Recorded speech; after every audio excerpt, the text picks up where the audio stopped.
오늘은 웨스트민스터 신앙고백서 2장 2절을 함께 고백하고 그 뜻을 생각하겠습니다. 2장 2절을 함께 고백합니다. 시작. 하나님께서는 자기 안에 또한 자기로부터 모든 생명과 영광과 선함과 복을 소유하시며 홀로 자기 안에 또한 자기를 향하여 모든 것이 충족하심으로 친히 창조하신 그 어떤 피조물이 필요하지 않으며 그들에게서 아무 영광도 취하지 않으시고 오히려 그분의 영광을 친히 그들 안에 그들을 통하여 그들에게 그리고 그들 위에 나타내실 뿐입니다. 곧 그분은 모든 존재의 유일한 근원이시며 만물이 그분에게서 나오고 그분으로 말미암고 그분에게 돌아갑니다.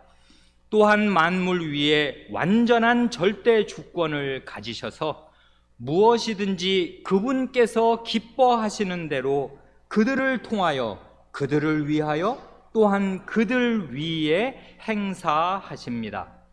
만물은 그분의 눈앞에 밝히 드러나며 그분의 지식은 무한하고 무오하며 피조물에게 의존하지 않고 따라서 그분께는 우연이나 불확실함이 하나도 없습니다. 하나님께서는 그분의 모든 경영과 모든 행사와 모든 명령이 지극히 거룩하십니다. 그러한 하나님께 천사와 사람과 다른 모든 피조물은 그분께서 즐거이 요구하시는 모든 예배와 봉사와 순종을 돌려드림이 마땅합니다.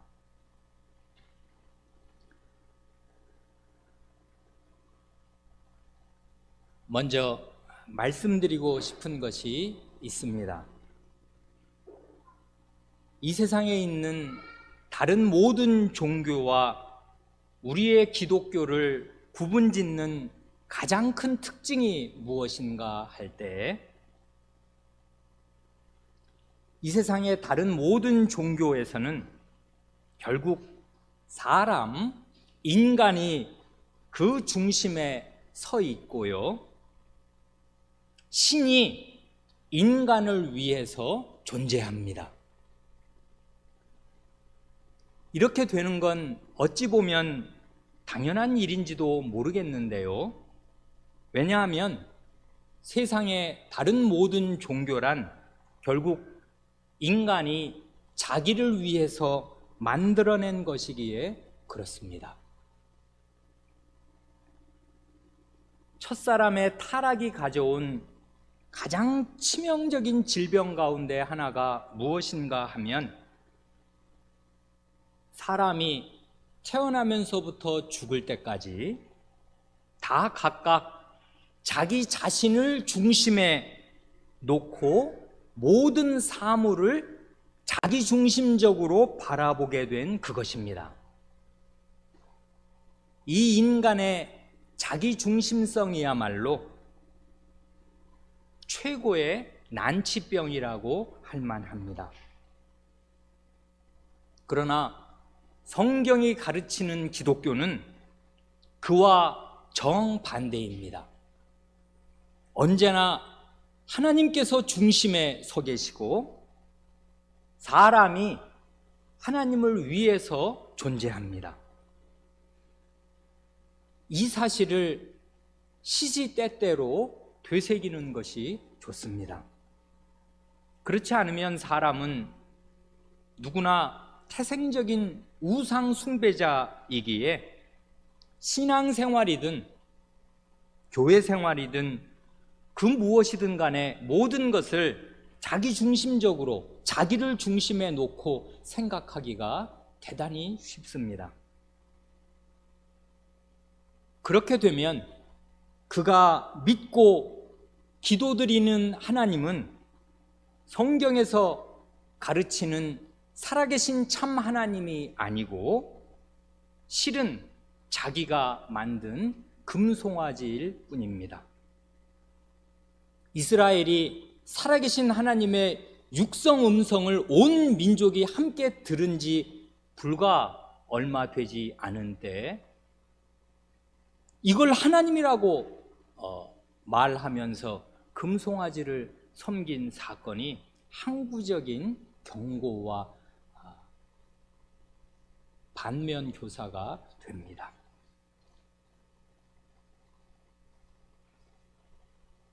우리의 신앙 고백서는 제1장에서 성경에 관하여 고백한 뒤에 제2장에서 하나님에 관하여 이렇게 질서정연하게 고백합니다. 우리가 얼마 전에 그 2장 1절을 함께 고백하면서 살펴보았고 오늘 2절을 함께 고백하였는데요. 이 고백의 내용이 아주 하나님 중심적이고 그렇기에 대단히 성경적입니다. 그런데 혹시라도 이런 생각이 들 수도 있겠습니다. 지금 코로나 사태로 시국이 대단히 어지럽고요. 많은 사람의 생존이 위기에 처해 있는데 이렇게 수백 년 전에 고백한 하나님에 관한 교리를 배운다는 게 우리의 이 절박한 현실과 한참 동떨어진 한가한 일이 아니겠는가 하고 생각할 수도 있겠습니다. 그렇지만 돌이켜 진실을 알게 되면 이 신앙 고백서를 작성한 우리 믿음의 선조들은 한가롭고 평안한 상태에서 이런 신앙을 고백한 것이 아닙니다. 그분들은 왕과 의회 사이에 그 영국 잉글랜드에서 내전이 벌어져서 당장 내일이 어떻게 될지 모르는 앞날이 불투명한 불안하고 캄캄한 난리통에 전쟁통에 이와 같이 하나님은 누구신가를 정연하게 고백하고 믿었습니다.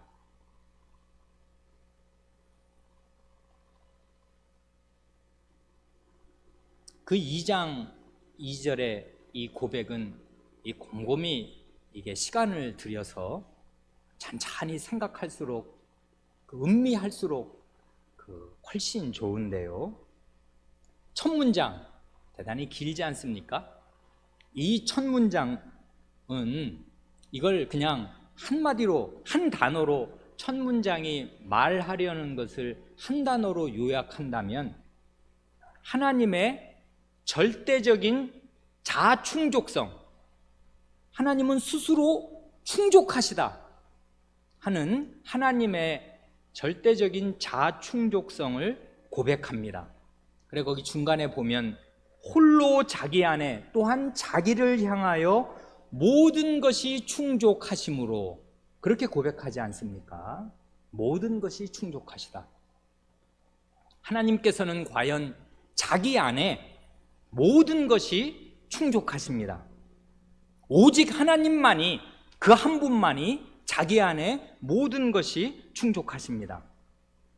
그 모든 것이 충족하시다 할 때 그 모든 것에 해당하는 것들 가운데 대표적으로 중요한 것 몇 가지를 맨 앞에서 언급합니다.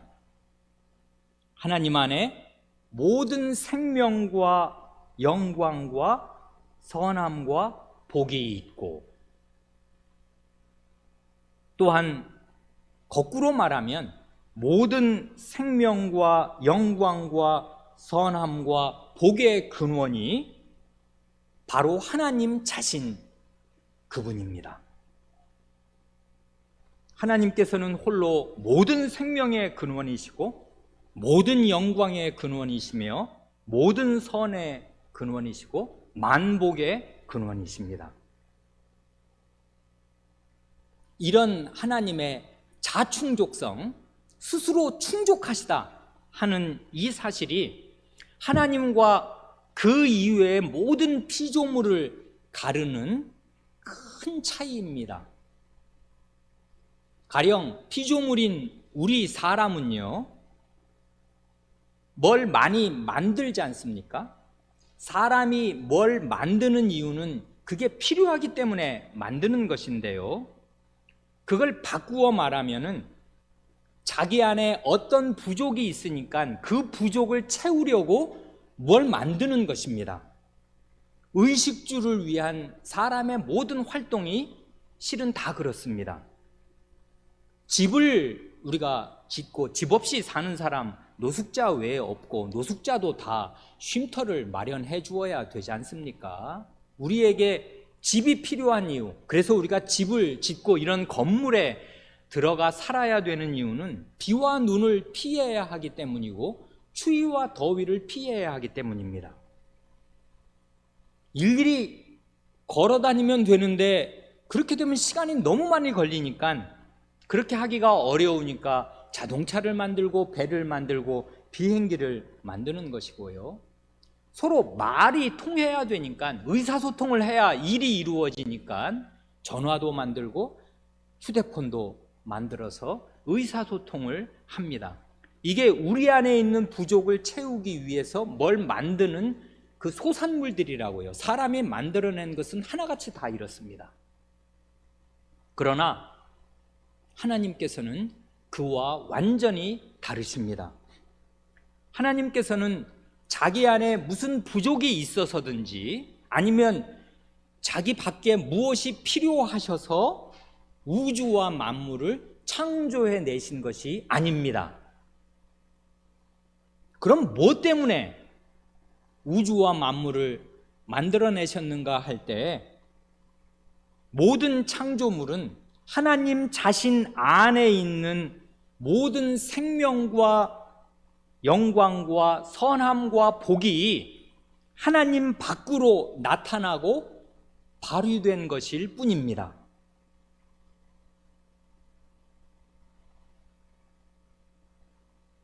그래서 우리의 신앙 고백서는 언뜻 들으면은 잘 이해가 안 될 수도 있는 이런 놀라운 진술을 하기도 합니다. 거기 보면 친히 창조하신 그 어떤 피조물이 필요하지 않으며, 그 다음 말은 더 놀라운데요, 그들에게서 아무 영광도 취하지 않으시고. 하나님께서 피조물인 사람이나 이런 다른 피조물에서, 친히 만드신 피조물에서 아무 영광도 취하지 않으신다 하는 말은 우리 마음에 조금 낯설고 의아심을 일으키기도 하지 않습니까? 어디가 그런가? 성경에 하나님께 영광을 돌리라는 말이 많이 나오는데, 그러면 그런 게 다 무슨 소용이 있는 것인가 하는 의문이 들기도 하지 않습니까? 성경에 과연 하나님께 영광을 돌리라는 말씀이 많이 나오고 그게 하나님의 명령인 것이 틀림이 없지만은, 하나님께 영광을 돌린다는 말은 하나님에게 원래 없는 영광을 드린다는 말도 아니고요, 하나님의 영광이 부족하고 모자라서 우리 사람이 하나님께 영광을 보태드리거나 더해드리거나 채워드려야 한다는 말이 결단코 아닙니다. 하나님께 영광을 돌린다는 말은 하나님 안에 충만한 영광을 우리 사람이 인정하고 찬미하고 찬송한다, 그 말입니다. 그러니까 우리 교회의 예배나 신자의 예배 행위는 하나님의 영광을 증가시키는 것이라기보다는 이미 가득하고 충만한 하나님의 영광을 반사하는 것입니다. 거울이 햇빛을 반사한다 할 때 햇빛에게 무엇을 보태주는 것이 아니지 않습니까? 햇빛에서 나오는 그 빛을 반사할 뿐입니다. 마찬가지로 우리는 이미 하나님 안에 가득하고 충만히 있는 그 하나님의 영광을 있는 그대로, 아니 정확히 말하면 천분의 일, 만분의 일을 깨닫고서 그것을 인정하고 찬미하는 것일 뿐입니다. 그래, 그 돌린다는 말, 영광을 돌린다 할 때 돌린다는 말이요, 그게 우리말의 뜻 가운데 책임이나 공로를 다른 사람에게 넘긴다, 그 말이지 않습니까? 그래, 부정적인 뜻으로 그 말을 쓰면 남의 탓으로 돌린다든지, 아니면 이번에 우리나라가 전 세계적으로 그 비교적 이 바이러스 사태에 방역이 잘 된 것을 뭐 국민 전체와 의료진의 공로로 돌린다 할 때 이 공로를 다른 이에게 넘긴다, 그런 말이지 않습니까? 꼭 그 말 그대로입니다. 영광을 돌린다는 것은 없는 영광을 하나님께 드리는 것이 아닙니다. 그래, 이런 하나님의 절대적인 자충족성, 이거 곰곰이 생각할수록 대단히 좋은데요, 모든 생명, 모든 영광, 모든 그 선함, 모든 복이 하나님 안에 가득합니다. 그리고 그것의 모든 것의 근원이 하나님 자신이시라고요. 이런 하나님의 자충족성이 우리 피조물과 무슨 상관이 있는가?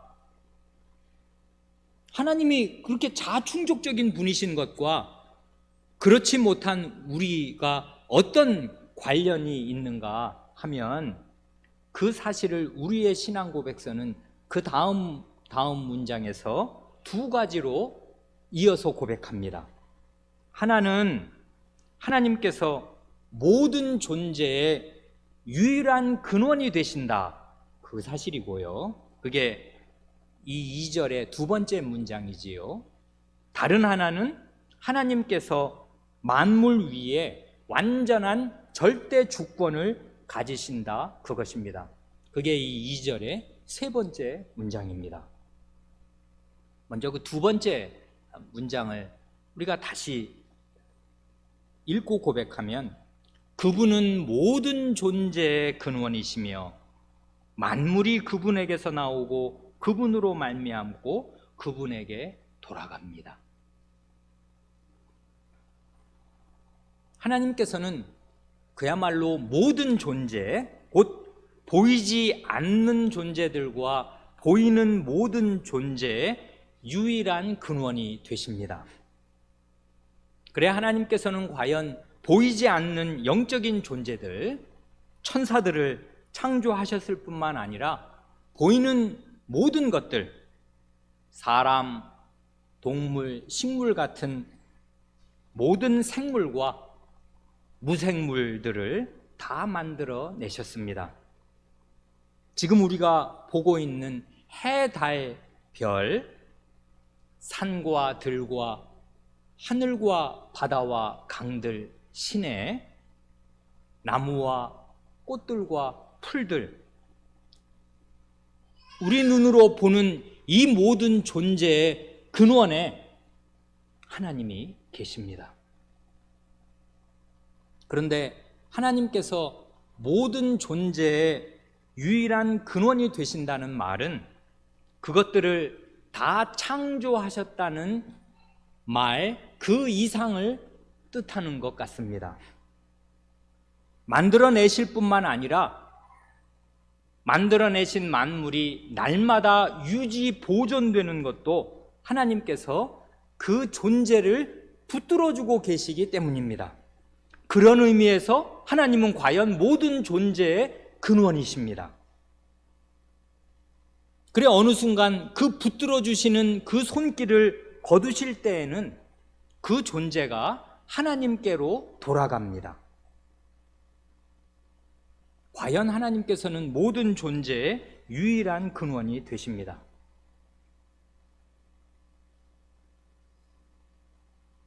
그렇기에 그 다음 세 번째 문장에서처럼 하나님께서는 만물 위에 완전한 절대 주권을 가지셔서 무엇이든지 그분께서 기뻐하시는 대로 그들을 통하여, 그들을 위하여, 또한 그들 위에 행사하십니다.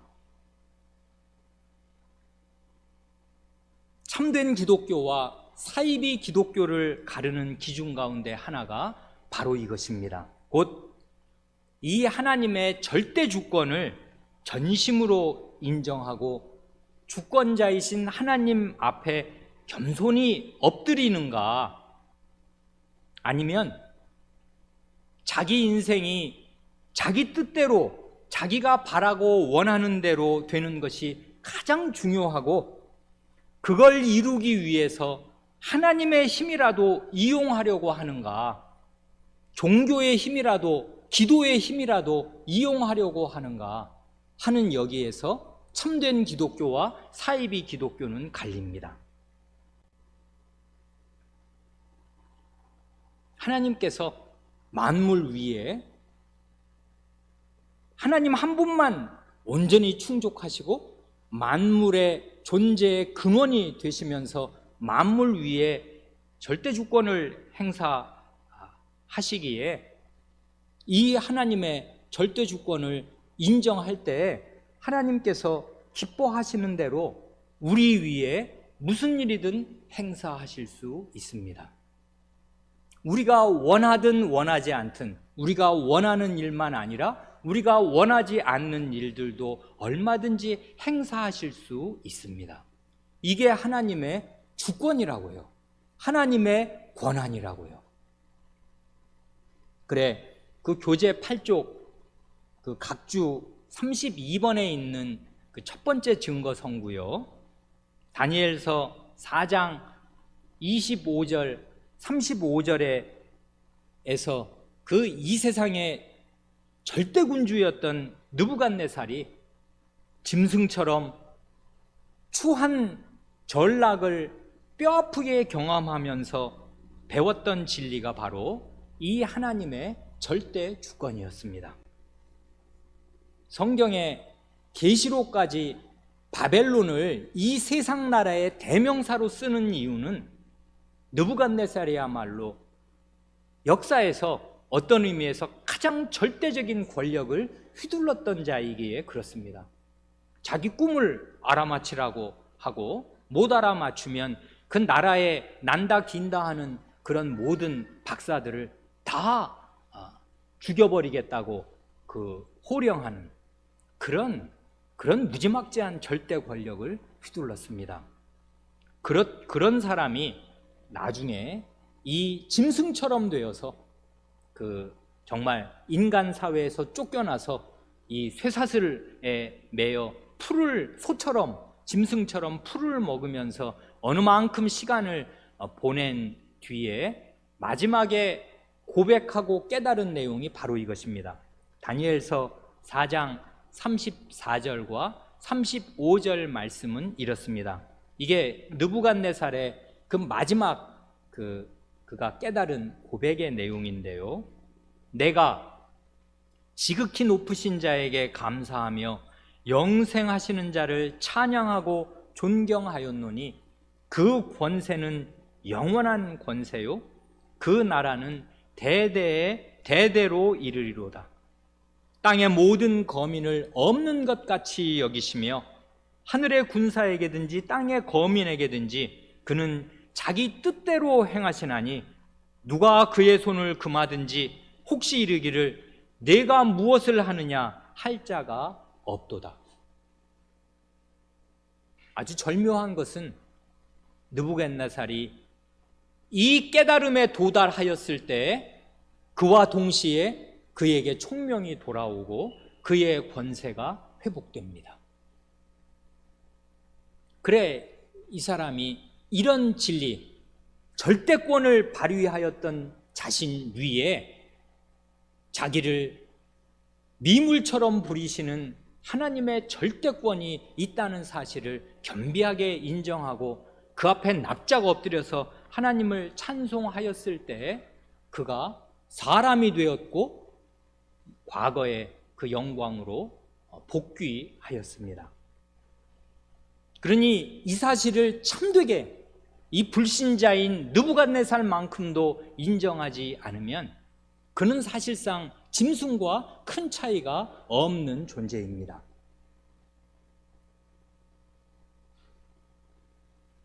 이런 하나님에 대한 신앙 고백, 우리는 지금 주로 이 신앙 고백 조문을 살펴본 건데요.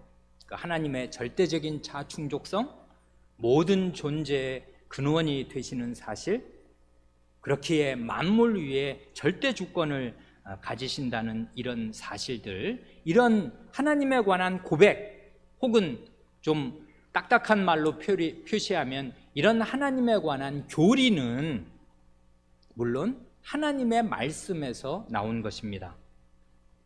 오늘 우리가 본문으로 읽은 사도행전 17장은 바울 사도가 2차 선교 여행 때 그리스의 아테네에 가서 아테네 아시지 않습니까? 그리스에 그 신들이 많이 있단 말입니다. 아테네에 가득 신전이 이런저런 별의별 그 신전들이 있는 것을 쭉 돌아본 뒤에 그들이 늘 이런 문제를 토의하기를 좋아하였던 그 아레오바고 그 사람들의 그 공공 장소, 그 아레오바고에 서서 아테네 사람들에게 한 전도의 말씀입니다. 여기에 이 신앙 고백서에 고백한 내용들이 조목조목 들어가 있습니다. 함께 하나님 말씀을 보겠습니다. 사도행전 17장 24, 25절과 28절 석절을 함께 묵상하려고 합니다. 사도행전 17장 24절은 이렇습니다. 우주와 그 가운데 있는 만유를 지으신 신께서는 천지의 주제시니 손으로 지은 전에 계시지 아니하시고, 25절, 또 무엇이 부족한 것처럼 사람의 손으로 섬김을 받으시는 것이 아니니 이는 만민에게 생명과 호흡과 만물을 친히 주시는 자이심이라. 28절, 우리가 그를 힘입어 살며 기동하며 있느니라. 여기 24절 맨 앞에서는 우주와 그 가운데 있는 만유를 지으신 신께서는 천지의 주제시니, 창조주이신 하나님께서 천지의 대주제로서 그 만물을 여전히 보존하고 다스리고 계신다. 창조주요 대주제이신 하나님을 이 짧은 말로 정연하게 고백합니다. 그런데 그 다음 말, 이어지는 말은 우리의 생각과 조금 다릅니다. 손으로 지은 전에 계시지 아니하시다 하고 사람의 손으로 섬김을 받으시는 것이 아니다 합니다. 얼핏 이 말을 읽고 들으면 성전과 예배를 무효로 만드는 말처럼 들리기도 합니다. 그러지 않습니까? 특별히 이 바울, 아시는 대로 바울 사도는 2000년 전 사람이고, 그가 살아있는 동안에 예루살렘 성전이 예수님도 가셔서 예배 드리시고 하셨던 그 예루살렘 성전이 그대로 있던 시대였습니다. 성전이 살아있는 시대, 그런 시대에 이런 말을 고백한다는 거, 이거 보통 일이 아닙니다. 하나님께서는 손으로 지은 전에 계시지 않는다. 그리고 더 놀라운 것은 사람의 손으로 섬김을 받으신, 이 섬김이라는 것은 예배와 순종의 행위를 통해서 하나님을 섬기는 걸 말하는 거잖아요.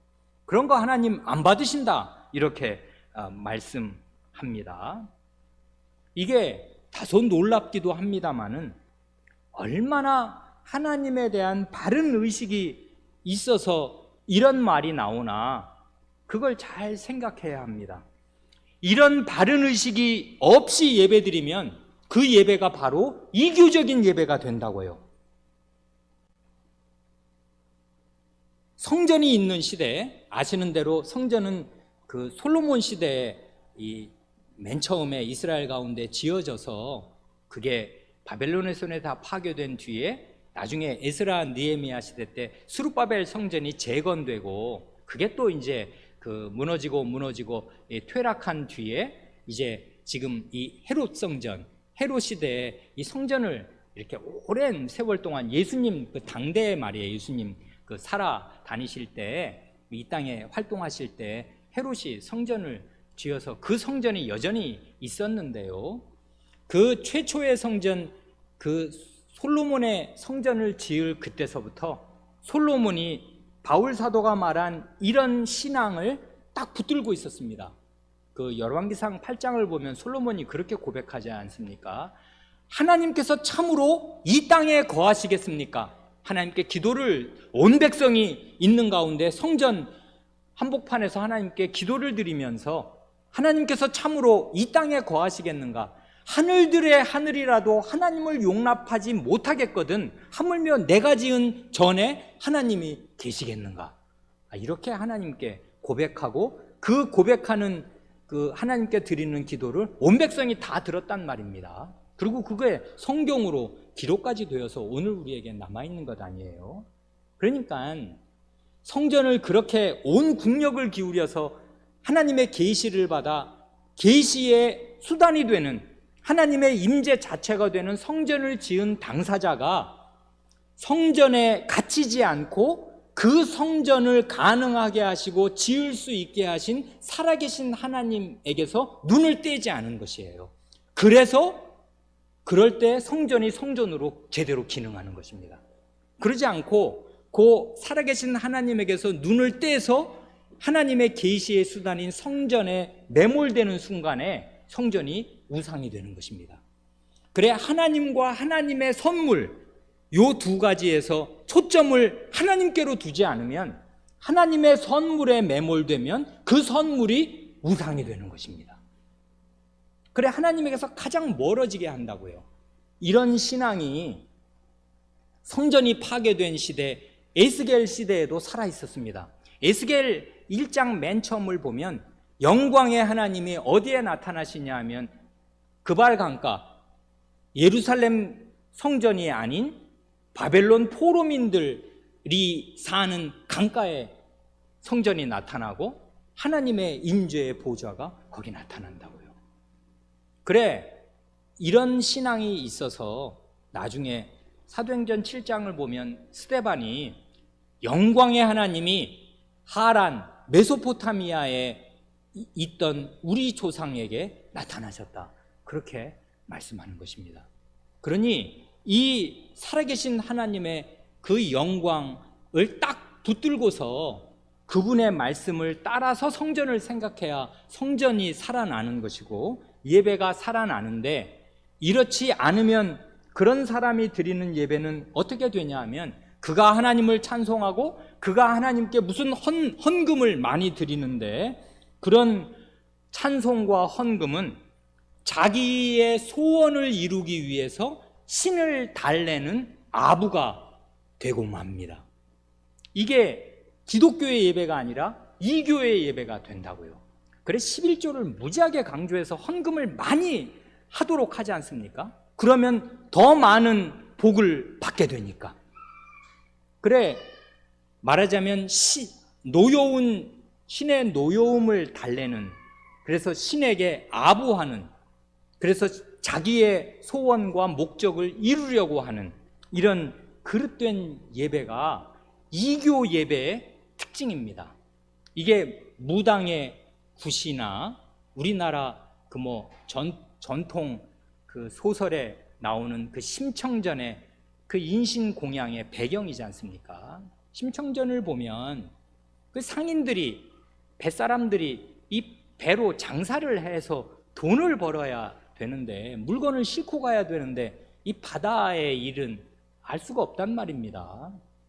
정말 풍랑이 일으면 무섭고 배가 가라앉으니까 이 바다의 신을 달래해서 어떻게든지 이 무역선이 안전하게 그 목적지로 가서 교역을 해서 떼돈을 벌어야 되겠으니까 이 바다의 신을 달래기 위해서 뭐 300석을 공양미를 주어서라도 처녀를 붙들어다가 그 바다의 신에게 바쳐서 자기 목적을 이룬다, 이러는 거 아니에요. 그러니까 이 우상 숭배자들은 사실은 대단히 잔인하고 대단히 무지한데요, 결국은 목적이 하나입니다. 자기가 중심이 되어서 자기 소원을 이루는데 신의 능력을 끌어오든지 노여운 신을 달래는 것입니다. 이게 예배가 되면 안 된다고요. 이렇게 되면 기독교의 예배는 뒤집어지는 것이에요. 그러면 그게 금송아지 숭배가 된다고요. 그러니까 하나님의 이름을 아무리 불러도 소용이 없어요. 그때 그 하나님은 없어지고 마는 것이고, 성경의 하나님이 아니라 자기가 세운 금송아지를 여호와 하나님이라고 섬기고 있게 된다, 그것입니다. 그것이 아닙니다. 그러니 여기 보면 바울 사도가 하나님은 사람의 손으로 만든 성전에 계시지 않는다, 첫째고요. 둘째로 하나님에게 무슨 부족이 있어서 사람의 손으로 섬김을 받으시지 않는다, 그것입니다. 그러면 예배는 뭐 하려고 드리며 성전은 뭐 하려고 만드나? 하나님의 영광을 반영하는 것입니다. 하나님의 그 영광을 있는 그대로 인정하는 것이라고요. 내가 무엇을 하나님께 보태드리는 것이 전혀 아닙니다. 이런 바른 의식, 성전에 대한 바른 의식은 그 시대에 가장 필요한 의식이었거든요. 이게 조금이라도 타격을 받으면 유대인들이 살인을 느꼈단 말입니다. 성전을, 바울 사도를 나중에 돌로 쳐서 죽이려고 성전 이자가 이방인을 이끌고 성전 안으로 들어가서 성전을 더럽혔다 해서 바울을 죽이려고 달려들거든요. 이 성전이 모독을 받았다 생각하면 그 사람들에게는 이 성전이 자기 생명과 같단 말입니다. 그래서 성전을 조금이라도 훼손하고 깎아서 말하면 이게 죽을 일이 된다고요. 예수님이 억울하게 죽을 이유 중에 하나가 이게 이자가 성전을 지가 헌다더라, 헐고 뭐 사흘에 세운다더라, 이 말씀을 오해해서 이게 예수님의 죽을 이유 중에 하나가 되었지 않습니까? 성전에 대한 이 사람들의 뿌리 깊은 신앙, 굉장히 이게 깊단 말입니다. 그런데 그게 불건전하게 형성이 되었다고요. 사실은 그게 올바른 신앙에서 이게 조금 빗나가면서 성전이 우상이 된 시대에 이 사람은, 이 바울 사도는 성전에 대한 바른 생각을 가지고 있었어요. 이건 왜 그러냐면 하나님이 어떤 분이신가, 하나님의 완전한 자충족성, 절대적인 자충족성, 그리고 모든 만물의 근원이 되심, 만물 위에 절대 주권을 가지신 그 살아계신 하나님께 눈을 떼지 않은 것이에요. 그러면 그분이 지으라 하신 성전도 살아나고 그 성전 예배가 살아나게 되는 것입니다. 그러니까 이게 성전과 성전에서의 드리는 예배, 이것 빼면 이스라엘은 시체와 다름이 없는데 그에 관한 아주 정론, 바른 생각을 바울 사도는 가지고 있었고, 이것을 이 이방인들인 이방 신전에서 뭐 제사한다고 하면서 그 신들을 섬기는 행위가 다, 이교도들의 행위는 다 똑같단 말입니다. 신을 달래거나 신에게 아부하는 것입니다. 자기 목적을 위해서. 그렇게 하지 말아야 한다 하고 가르치는데 그 이유를 듭니다. 여기 보면 이게 하나님께서 창조주시요 대주제이시라는 사실에서 연역된 것인데, 이는 만민에게 생명과 호흡과 만물을 친히 주시는 자이심이라.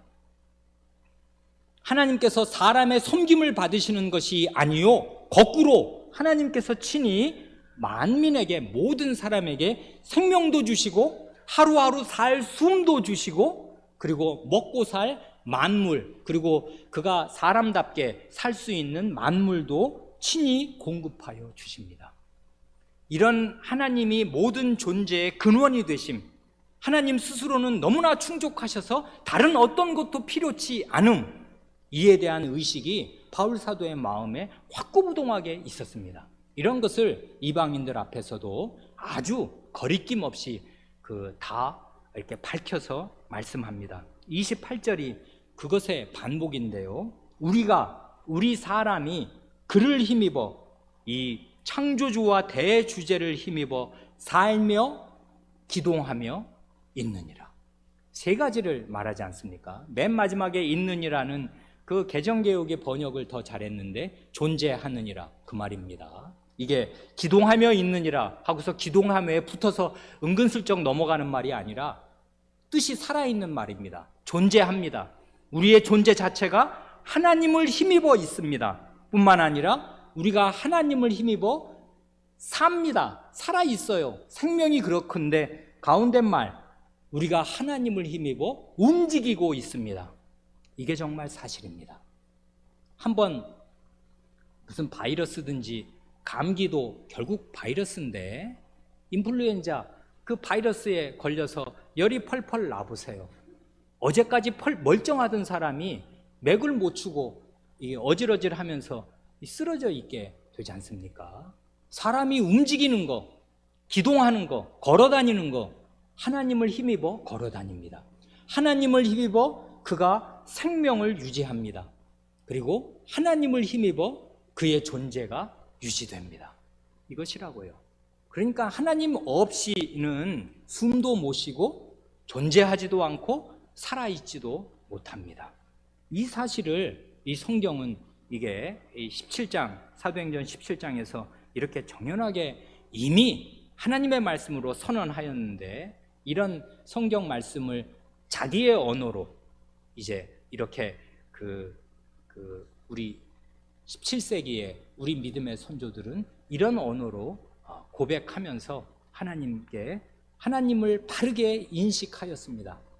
하나님의 절대 주권, 하나님의 존재의 근원이 되심, 이 모든 것을 가능하게 하는 하나님의 자충족성, 이것을 고백하였습니다. 이걸 알고 확고히 믿어야 참되게 예배드릴 수 있게 된다고요. 한 가지만 더 말씀드리고 마치고 싶습니다. 그 다음 문장, 만물은 그분의 눈앞에 밝히 드러나며 그분의 지식은 무한하고 무오하며 피조물에게 의존하지 않고 따라서 그분께는 우연이나 불확실함이 하나도 없습니다. 만물의 존재의 근원이 되시고 절대 주권을 가지고 만물을 다스리면서 유지 보존하고 계시는 그분은 만물을 훤히 아시고 이 만물 안에서 일어나는 어떤 일도 하나님께 우연이 없고 불확실한 것이 없습니다. 이 사실을 굳게 믿을 때 신자는 대단히 큰 유익을 얻습니다. 하나님께는 이렇지만 우리는 당장 내일 일을 모르고 예배 끝나고 집에 돌아갈 때 무슨 일이 닥칠지 모르는, 한치 앞을 모르는 그런 사람 아닙니까? 그래 우리는 순간순간, 특별히 어린 아이를 기르는 부모들은 예배 시간 중에도 갑자기 쿵 소리가 나면 아이가 자던 이 예배당 요 앉은 자리에서 자던 아이가 바닥으로 뚝 떨어져서 이 쿵 소리가 들리면 가슴이, 심장이 떨어지는 것 같다 그 말입니다. 그리고 어린아이 기르다 보면 정말 응급실로 뛰어가야 할 일들, 열이 갑자기 40도에 육박하는 그런 가슴 철렁한 순간들 많이 겪고요. 그리고 어른이 되어서도 전혀 예상하지 못했던 큰 사고나 불행한 일들, 그런 일들을 우리는 때때로 당하게 됩니다. 그럴 때 이 진리를 굳게 붙들면 마음을 진정시킬 수 있게 되고 잠잠히 하나님을 의지할 수 있게 됩니다. 올해 우리 가운데 4명의 신생아를 주셔서 우리가 다 기뻐하고 감사하는데요. 치료회, 유아 세례를 앞두고 치료회를 할 때 이런 아주 목사에게 힘이 되는 고백도 들었습니다. 출산 과정에서 대단히 어려움을 겪었습니다. 생명이 왔다 갔다 하게 되는 것 같을 그때, 그럴 때라도, 최악의 경우에라도 하나님께서 다 아시고 이 일을 허락하셨으니 나는 이것을 묵묵히 받을 수밖에 없다, 이렇게 생각하고서 마음을 진정한 것입니다.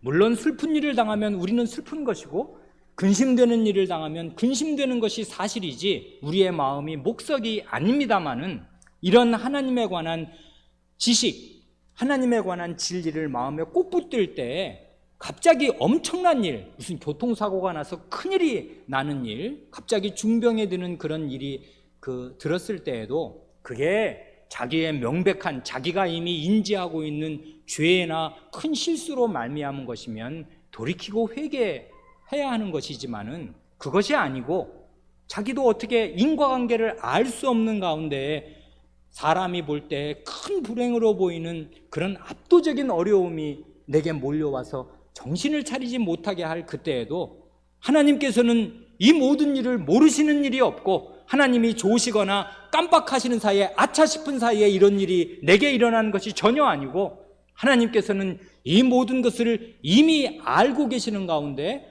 허락하셔서 내게 일어났다.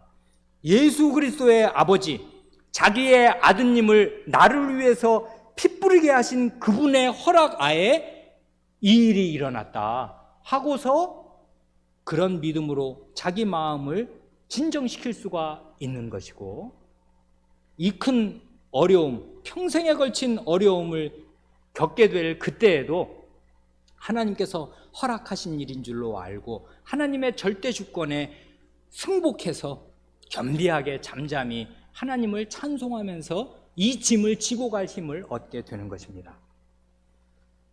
이렇게 하나님을 바르게 알게 되면 어떻게 되냐 하면 맨 마지막 말이 그것입니다. 이런 하나님께 예배드리고 하나님의 모든 말씀에 순종하는 것이 마땅합니다.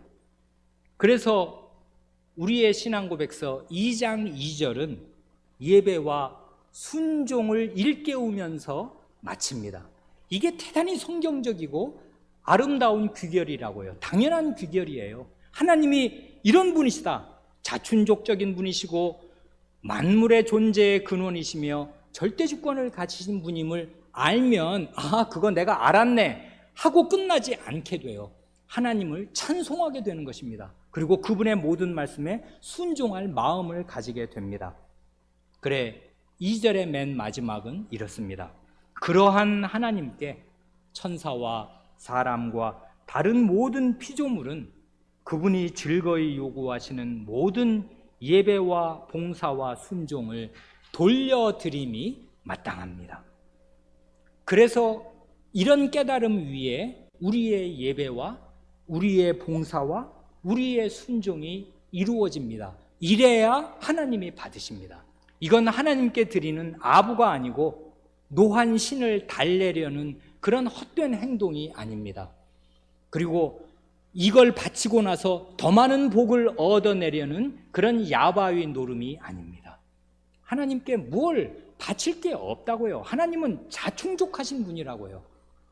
다만 우리더러 예배를 요구하실 때 하나님의 영광을 반사하라 하시고 이런 하나님의 완전한 영광을 마음으로 충분히 인정하라 하시기에 우리는 이런 하나님을 매주일 찬송합니다. 기도드리시겠습니다.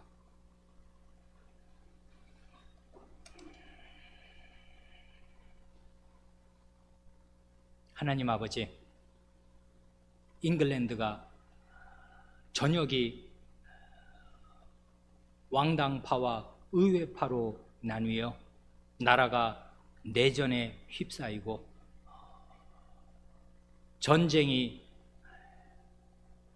가열될 그 어려운 시국에서도 저희의 신앙의 선조들이 의회의 요청으로 의회에 모여 이와 같은 신앙 고백서를 작성함으로써 자기 시대에 깨달은 하나님의 말씀을 고백하였사오며 이름으로써 사도시대 이래로 사도신경 이래로 자기 시대까지 밝혀주신 하나님의 진리를 깨닫는 믿음 위에 굳게 서 있다는 사실을 입증하였사옵니다. 성신님께서 각 시대를 하나님의 말씀, 성경 말씀으로 지도하시되 중요한 고비마다 하나님의 말씀을 이렇게 밝게 깨우쳐 주셔서 바른 정순한 신앙 고백을 하게 하시고 이 신앙 고백 위에 굳게 서게 하시며 신앙 고백 위에 굳게 선 교회가 그 시대에 있게 하셨습니다.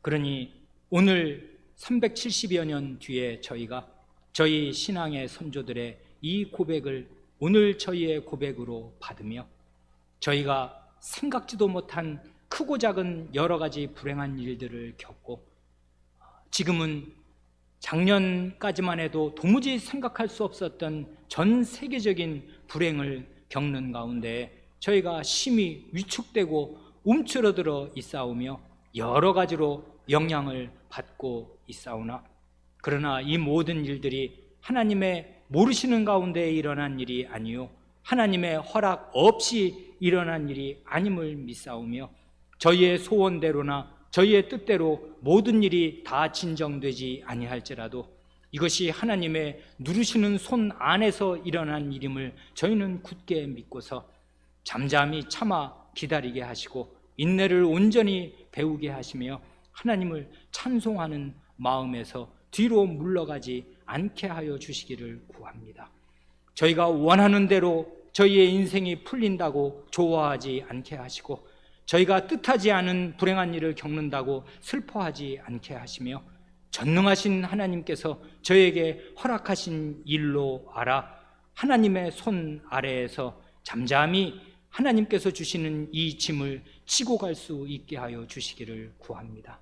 그런 바른 진리에 대한 지식과 믿음을 저희 각 사람에게 주시고 저희 교회 안에 가득 부어 주시기를 구합니다. 그리하여 믿음의 장부들이 이 교회 안에 많이 자라날 수 있게 하여 주시고 의연한 사람, 의젓한 사람, 신앙인격이 깊은 사람들이 이 교회 안에서 많이 자라날 수 있게 하여 주시기를 간구합니다.